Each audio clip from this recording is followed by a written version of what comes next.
É sempre incrível o que os pesquisadores encontram durante as escavações em todo o mundo. A história humana ainda parece ser um grande enigma. Novos fragmentos, informações confusas, surpresas e muitas perguntas continuam a surgir. Neste vídeo, trazemos 5 descobertas dos últimos 15 anos que deram ao mundo da ciência novos fatos sobre o passado da civilização humana. O faraó sem rosto. Durante muito tempo, ele foi a múmia mais misteriosa já encontrada no Vale dos Reis, no Egito. Em 1906, arqueólogos escavaram um sarcófago e descobriram que a máscara da morte do governante estava danificada, o que no início parecia um acidente ou os vestígios de ladrões de sepulturas, logo se revelou um caso criminal emocionante. Os pesquisadores descobriram que a máscara da morte provavelmente só havia sido raspada pouco tempo após o enterro do morto. Eles também encontraram embarcações e bens tumulares sobre os quais o nome tinha sido removido. Do que se tratava este homem morto? Uma régua postumamente desonrada? Ou eles eram inimigos do faraó que havia cometido o sacrilégio de seu túmulo logo após o seu enterro? A tumba recebeu um número pouco espetacular, KV-55, e a busca por tesouros da história continuou por mais de 100 anos no Vale dos Reis. Os pesquisadores encontraram túmulo após túmulo e foram capazes de reconstruir a história do Egito na medida do possível. Quase um século depois, ficou claro que faltava um dos grandes governantes em particular, Akhenaton. Alguns dos achados já haviam provado que o túmulo deve ter sido construído durante a 18ª dinastia e, portanto, durante o reinado do famoso faraó infantil Tutankhamon. Akhenaton foi o pai do jovem governante e deve ter morrido por volta de 1336 a.C. Seu filho, de apenas 4 ou 5 anos de idade, sucedeu seu pai no trono. Akhenaton hoje é considerado um dos maiores governantes do Egito. Sua fama e seus edifícios estão em pé de igualdade com os de Ramsés. Mas, durante sua vida, o faraó com rosto longo e marcante é dito que não foi tão popular entre o povo e seus funcionários. Em particular, o povo religioso do país odiava o governante. Durante sua vida, ele havia realizado uma reforma religiosa com sua esposa, a bela Nefertiti. Ele suspendeu a adoração anterior de muitas divindades, nomeou o Sol, há tempo como o disco de luz Aton, como o único Deus. Os sacerdotes das numerosas deidades e templos enfrentaram uma tempestade contra esta decisão. Portanto, é bem possível que o túmulo de Akhenaton tenha sido profanado por fanáticos religiosos ou sacerdotes dos velhos deuses. Após sua morte, a reforma religiosa foi revertida.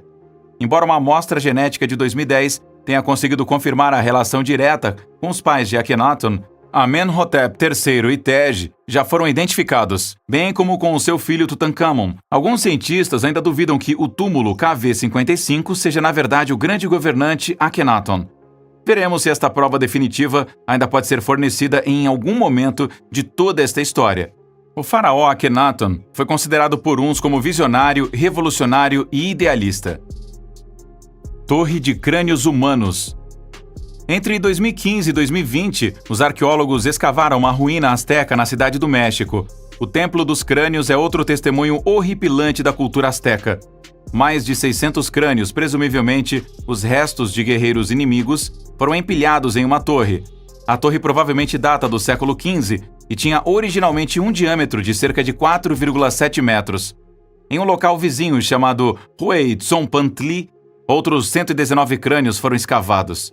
Entre estes achados estavam claramente também os crânios de mulheres e crianças.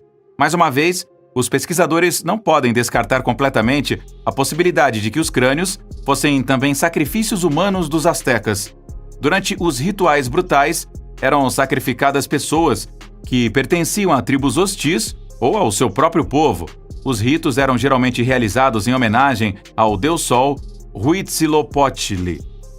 Até hoje é um mistério para os pesquisadores como os astecas e outros povos tiveram a ideia de poder fazer os deuses pacíficos através de sacrifícios em massa. O fato, no entanto, é que tais cerimônias existiram em todo o mundo.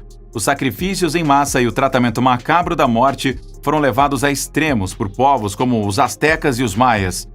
No caso da Torre de Crânios, de acordo com os historiadores especialistas astecas, é possível que as mais de 600 cabeças de homens tenham sido primeiro empilhadas em público e depois movidas para o templo abaixo do nível do solo. A grande torre de crânio fazia parte do templo principal da capital asteca, Tenochtitlan.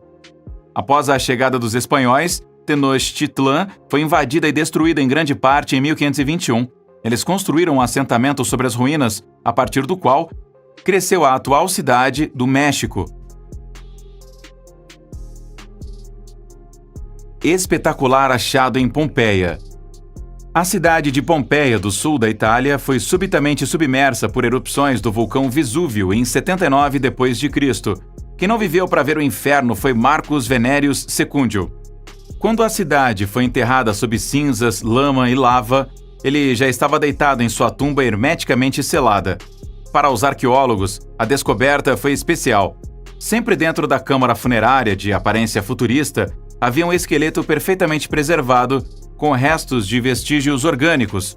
Uma orelha, assim como alguns cabelos brancos, ainda foram preservados mais de 2.000 anos após sua morte. Numerosas inscrições da tumba em grego surpreenderam os pesquisadores. Em Pompeia, somente escravos e prostitutas tinham falado grego. Eles investigaram a vida enigmática de Marcus Venerius Secundio e reconstruíram a história do homem morto. Os pesquisadores encontraram o nome Marcus Venerius Secundio nos arquivos em pastilhas de cera pertencentes ao banqueiro pompeiano Cecilius Jucundus. O morto foi aparentemente um escravo do banqueiro. Depois, foi guarda do templo de Vênus e finalmente conseguiu se levantar para se tornar um cidadão livre de Pompeia. O ex-escravo levou a uma prosperidade modesta e escolheu um método de enterro que provavelmente era comum em sua terra natal. Ao contrário de todos os outros cidadãos da cidade, ele tinha seu corpo enterrado em uma câmara fechada, enquanto que as cremações eram comuns em Pompeia desta época. Ele tinha seu túmulo decorado com citações de suas peças favoritas e com elogios em homenagem ao imperador Augusto. Marcus Venerius Secundio morreu alguns anos ou imediatamente antes da erupção do Vesúvio, aos 60 anos de idade. Tumbas de reis micênios. Embora agora saibamos muito sobre a Grécia Antiga por volta de 800 a.C., muito pouco se sabe sobre sua pré-história. Os estudiosos só sabem que havia um império chamado Micenas, mas tudo o que resta de seus reis e governantes são umas poucas fortalezas de pedra maciça. Não se sabe por que o império, que existiu de algo entre 1650 e 1100 a.C., pereceu. As histórias mais famosas da época são os épicos do escritor Homero Odisseia e Guerra de Troia. Mas, se os protagonistas destes contos já existiram, ou se os contos são pura fantasia, ainda hoje é um mistério. Os cientistas ficam ainda mais encantados quando descobrem novas sepulturas, tesouros e pistas desta misteriosa era da história humana. Em 2019, pesquisadores no sul da Grécia encontraram 2 túmulos monumentais da Idade do Bronze. As câmaras funerárias, estimadas em 3.500 anos de idade, foram outrora completamente decoradas com ouro. Muito provavelmente, nobres do Império Micênio de Pilos, que também foi mencionado na Odisseia de Homero, foram enterrados lá. O chamado estilo Tolos é caracterizado por enormes estruturas subterrâneas abobadadas, algo que lembra as colmeias, joias, anéis de sinalização e figuras da deusa egípcia Hathor foram encontrados nas câmaras. Consequentemente, os reis de Micenas já devem ter tido relações estreitas com o reino do Egito. Hathor era adorada no Nilo como a deusa do céu, das mulheres, da fertilidade e do amor. Ela foi retratada com a cabeça de uma vaca. Houve também extensos cultos na Grécia que veneravam vacas e touros. A cultura minoica, em Creta, conhecida com os cultos de touros e aparentemente a vaca, era sagrada para os reis micênios. Outros amuletos mostram cenas agrícolas. Para os pesquisadores, isto é um verdadeiro deleite. Representações como esta podem ser usadas para tirar conclusões sobre que tipo de grãos os povos conheciam e como praticavam a agricultura. Outras representações mostram criaturas míticas como os leões em uma festa de bebida. Ainda não está claro que significado este achado teve para pessoas que vivem há 3.500 anos. Presumivelmente, as 2 câmaras funerárias de 12 por 4,5 metros de comprimento continham originalmente outros tesouros, mas os ladrões de sepultura já saquearam as 2 câmaras e deixaram peças menores espalhadas por aí.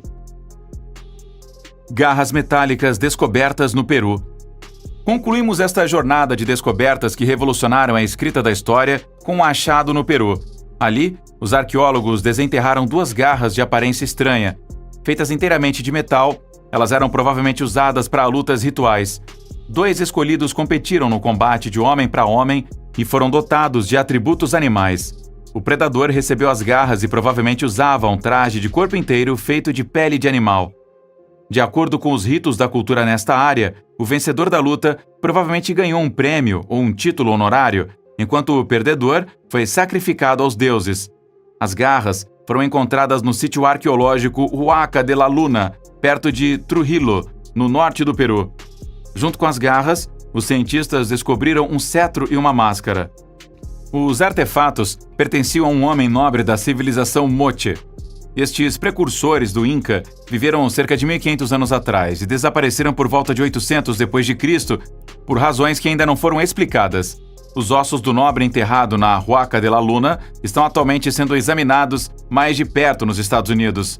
Ainda em breve poderemos aguardar fatos mais emocionantes da civilização Moche da América do Sul e muitos outros novos achados e descobertas no mundo inteiro. Isso nos leva por enquanto ao fim das últimas peças desse quebra-cabeça que envolve a história humana. Conta pra gente o que você mais curtiu no vídeo, o que você achou mais fascinante e também o que surpreendeu você.